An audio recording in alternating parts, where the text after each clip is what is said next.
She wants to know how to make a relationship safe and secure, just like how you mentioned it earlier before we end the talk, and how to make it and how to ensure that it is safe and secure like that. Thank you. Um, Thank you for coming and thank you for the sponsorship of this event. Centrale Medicale Internazionale is a clinic, a hospital, a clinic open in the BGC area. Please look them up, they're up here. But to answer your question, what I'd like so safety is an important word that I use in my work. I'm an imago relationship therapist. And the goal of our therapy is to keep the relationship safe. Now, we don't really mean physical safety, but of course that is a condition we have to consider for some other relationships. But we talk more about emotional safety. How can we keep it safe, right? And so some of the ingredients that I talk about that will keep a relationship safe is communication, spending time with one another, being able to offer affection, to be able to offer verbal reassurance, adequate problem-solving skills, regulating of your emotions so that you know, the relationship is something that you can manage and it doesn't feel so out of control. Yeah. So in terms of safety, there are 3 conditions that have to be maintained in order to feel safe, and that would be connection, passion, and of course, joyful aliveness. Yeah. Thank you. Thanks for coming. Yeah. How is it possible to maintain a long-distance relationship, and is it really possible to cultivate a relationship like that? Right.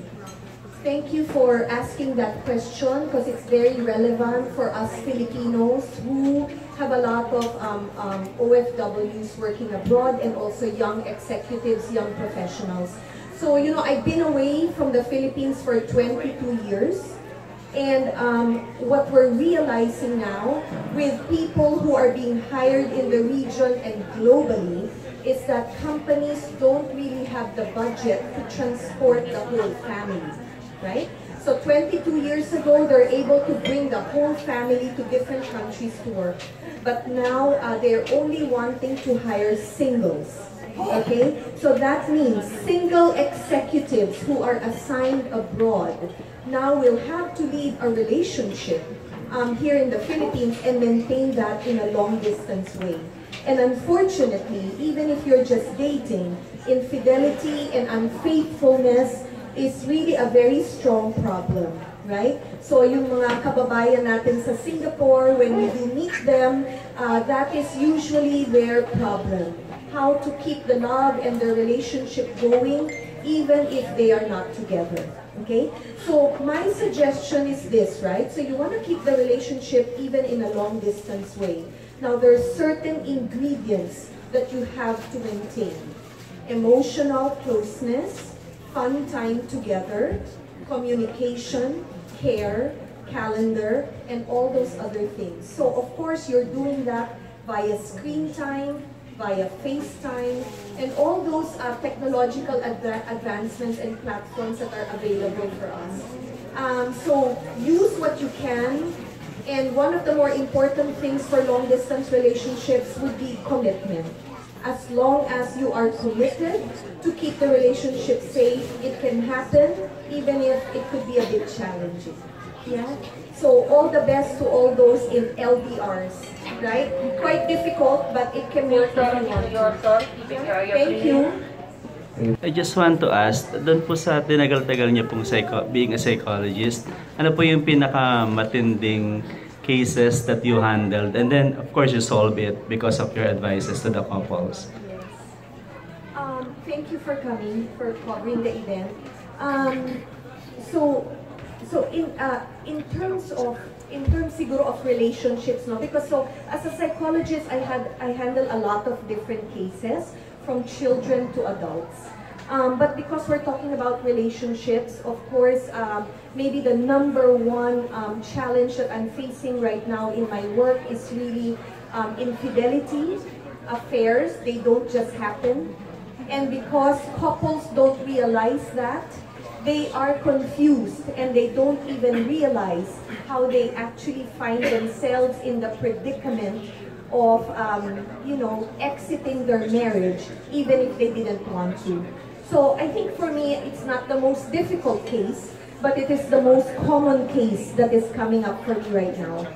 Maybe with all the people that come into my office, that would be the most common problem. And recovery from an affair is 3 years, and there's really no guarantee. But 86% of marriages, of relationships recover from it. And so I hope couples will really hold on, stick to it, and make sure that it happens to them. Yeah, thank you. My second question, what advices can you give to the millennial couples na kung saan talagang ano sila very fast pacing, Right. mapusok, Yeah, ganyan. millennials. Oo, millennials, very important age group kasi they're so talented, they're so motivated, they're so driven, right? And we really want to take care of the millennials because they are the heads of families in the future. Now, the problem with it is that because millennials are so driven, they don't want to be confined to one box, right? They just want to have a vast opportunity of things before them. And that includes relationships. So just like their phones, unfortunately, they see it as disposable and replaceable. And what's difficult there is, in Tagalog, it's like they don't want to, walang sense of, well, fighting for something na may konting hirap.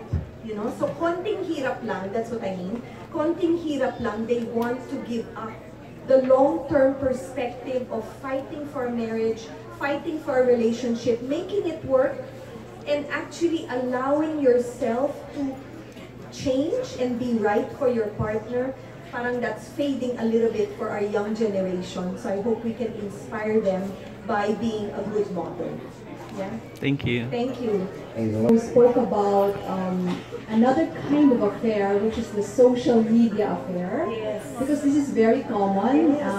It starts with, "Hi, it's been a long time," and then the chatting goes on. Would you like to share that? Yes, okay, thank you. Thank you for bringing that up because social media affair, right, even for boyfriends and girlfriends or young couples, it's really quite a threat right now. So one couple was telling me that one night in Facebook, his high school sweetheart sent him a message. And the message was, "You still look the same." And we know the truth na hindi naman yung totoo, right? You still look the same after all these years. And because you are midlifing at that stage, 40 to 55, wow, it feels so good that your high school sweetheart tells you, ang guwapo mo pa rin. Okay? And so because of that, they started texting. Casual, innocent texting, "Hi, how are you?" And before you know it, you are spending so much time texting with one another, and there is now an unconscious feel-good feeling that keeps you going, right? And so before you know it, you're texting for hours. You buy a special phone just to text this person. Your phone is now turned downward so that nobody can see the incoming messages. And before you know it, you are in a social media affair. So you really want to be careful because technology, although it has its benefits and really a lot of good things that it brings into our life, it can also be a threat, it can also be a weapon. So there are many different kinds of affairs, even for boyfriends and girlfriends, young people. Watch out for it. Yeah. Thank you. Thank you. I know how difficult it is to live together. But what kept you inspired as you wrote this book? Yeah. Okay. Thanks for coming. Thanks to the Alike followers. Basically, the work that I'm doing with couples, as I said earlier, it is just so highly challenged and threatened by a lot of things happening in the world. And because relationships are ending sooner, I really believe that a new area to focus on is actually partner selection. It's spending time getting to know your partner. It's spending time really trying to really know if you are the right fit.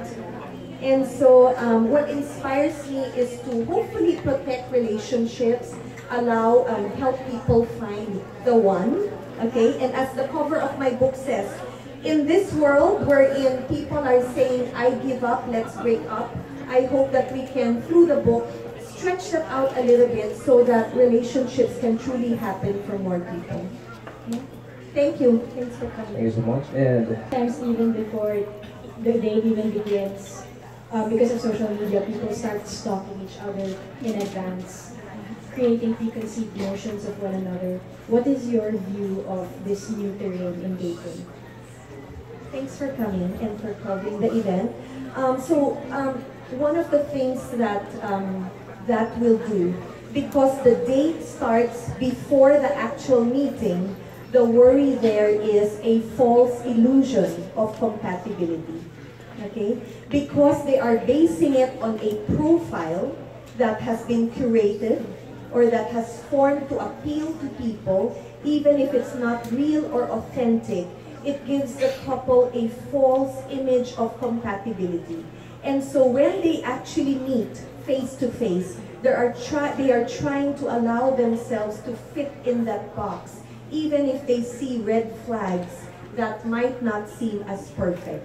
And in the romantic love stage that starts upon meeting until about 9 months to 4 years, you are actually wearing blinders. Okay? So in romantic love, you are influenced by the love cocktail of dopamine. And everything feels good.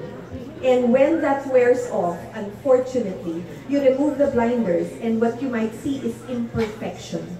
And what would you do when you see that imperfection? You would either give up, tell yourselves, move on, and search some more, or hopefully, through my book, they will hold on and make it work. Yeah? Thank you for such a relevant question. thank you so much. It's important to know each other's family because it might affect each other's Yes, yes. Thank you for asking that question and for the Alabang group for being here. Thank you. I know it's a Saturday afternoon. I really appreciate everyone who's here today. So anyway, is it important to get to know the other person's family? Okay. So yesterday I gave another talk elsewhere, and I talked to them about 4 areas of incompatibility. Okay. And so the first area of incompatibility would be needs that you have that is different from one another. Okay? The second one would be personality and temperament. The third would be values. And the fourth is families of origin. Okay? And just before I left my office on Thursday to come over here, I was working with a very dynamic couple who are quite amazing musicians in Singapore.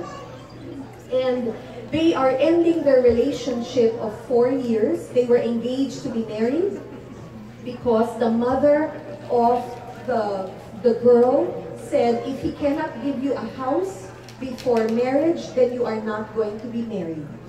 And according to her, this is a different value from her mother, and she would really like to marry this person, but because it would be very difficult for her to be in a bad place with her mother, she actually broke off the engagement. So families of origin, they're very influential.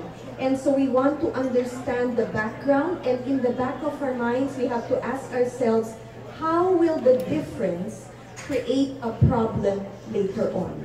Now, you have to know that you're different. How will the difference create a problem? In romantic love, you will say, oh, nothing will ever come between us. But after 7 years of marriage, I can assure you, it will be a problem. So you want to anticipate and plan. Yeah? Thank you.